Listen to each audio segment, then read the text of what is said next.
What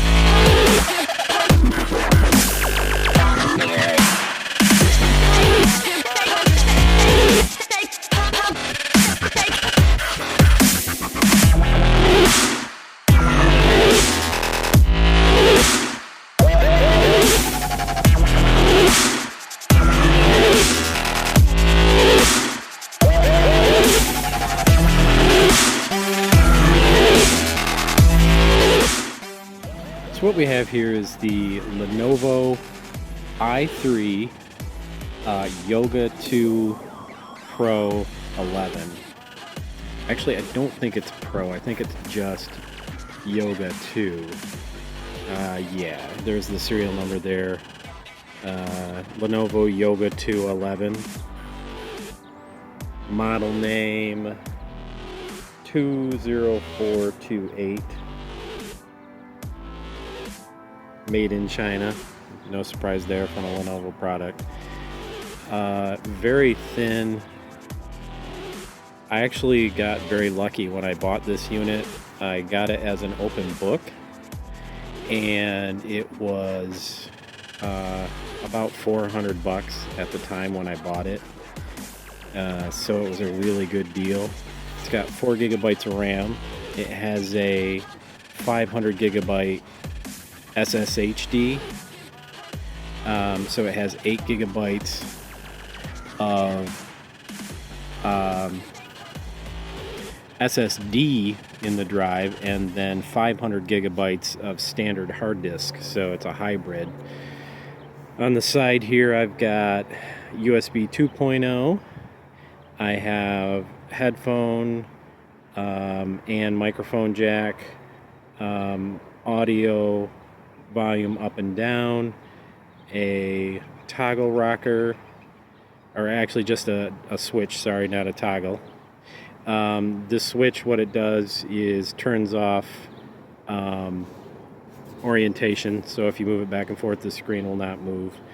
I've got a reset button. Well, actually, not a reset button. This button is used to get into the EFI BIOS so that you can boot up to other devices and do maintenance. And finally, a power button.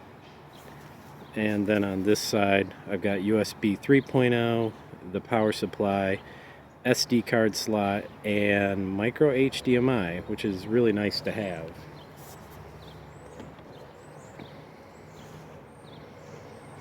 Screen-wise, nothing really that awesome. It is a 1366 by 768 screen, so really not that huge, but for what I need it for, it works wonderfully.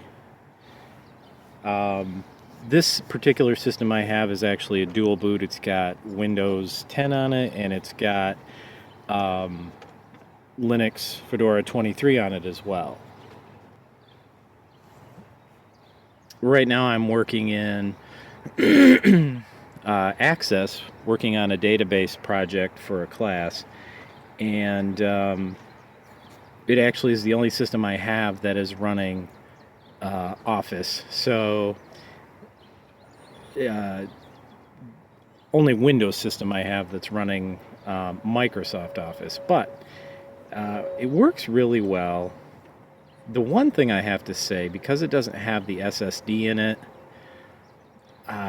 the disk is a little slow, but I guess I shouldn't be so surprised.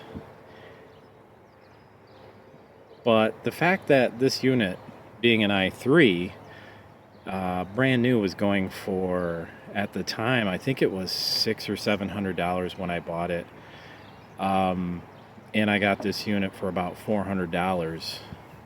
I was extremely happy with that price. So I'm going to run the disk scan, crystal disk, and we'll get a read and write. This system is definitely a candidate for an SSD. I think it would definitely help me a lot to have the SSD. But for right now, I really need the storage more because I've split up the drive into two partition types. I've got NTFS for Windows and I've got ext3 for Linux. So that leaves me about 250 gigabytes per partition, which is really nice to have. And hopefully you can get an idea. You can see there what my numbers are. It hasn't even done the first write test yet. Hasn't completed the first write test. So I've got 30 megabytes a second. On the MacBook 2011 behind it, I'm getting 400 to 500 megabytes read and write. My other Lenovo too that I have, the Yoga 2 Pro 13, has a Samsung SSD in it, and it's much, much faster. So definitely works better for me. And it has 8 gigabytes RAM, so I can run virtual machines on it as well for testing purposes and other things.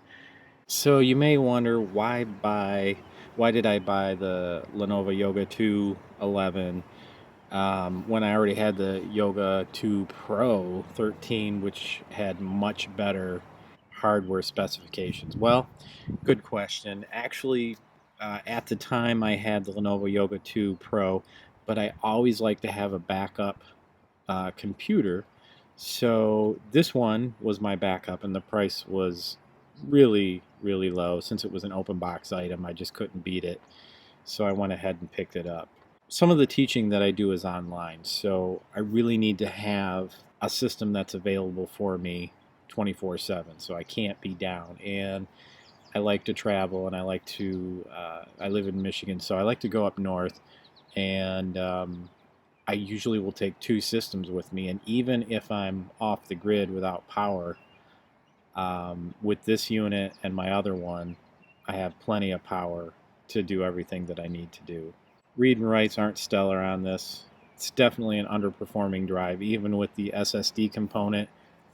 Boot up takes a while, so being used to SSDs, it's quite different.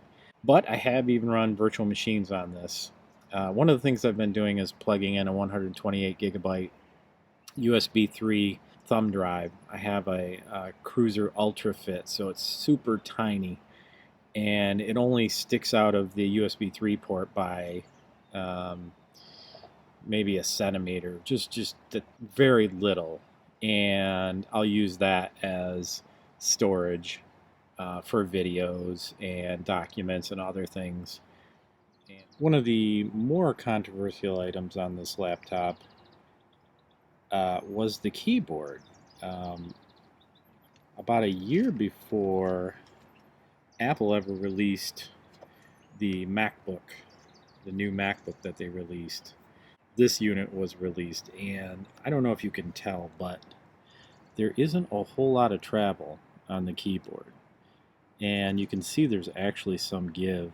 This panel here is definitely not thick enough as far as metal goes, but in some ways this keyboard is very similar, not necessarily in design but in key travel, to the new MacBook. And it does take some getting used to.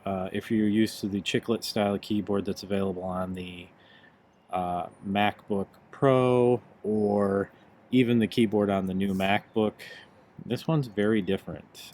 So the keys, I think, are slightly closer together than they are on a normal keyboard, so it took me some time to get used to it.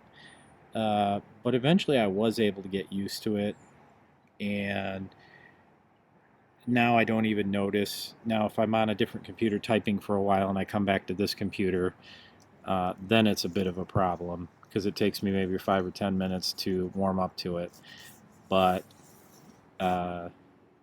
definitely something you can get used to. Now this keyboard is not backlit either, so my other Lenovo is backlit. So it's amazing how you come to value that and get used to the backlit keyboard. It really does make a difference.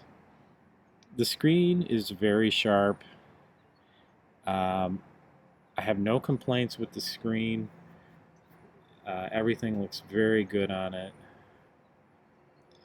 But you can see here I just opened Firefox, and it's certainly taking a while. Okay, it's up now. I think what we're used to, if you have an SSD and you expect it to come up in 1 second, you say it takes a while, right? But the fact is, I mean, the thing will come up in 5 or 10 seconds, so it's reasonable. Performance-wise, it's perfectly fine. I mean, for what I need to do, the i3 definitely helps out. So if you do see one used, I would pick it up. It's a good little performer, and it'll come in handy if you just need a small Windows computer. It's really light, very small, and of course it can become a tablet. That's another great feature of the unit. So if I wanted to and I was on the road, quick and easy, convert the unit into a tablet. Of course I don't want to print now, do I? And now I'm automatically in tablet mode. Keep forgetting, Windows 8, side to side. Windows 10, up and down. Why they made the change, I actually liked it better the way Windows 8 was. But I guess you get what you get, right?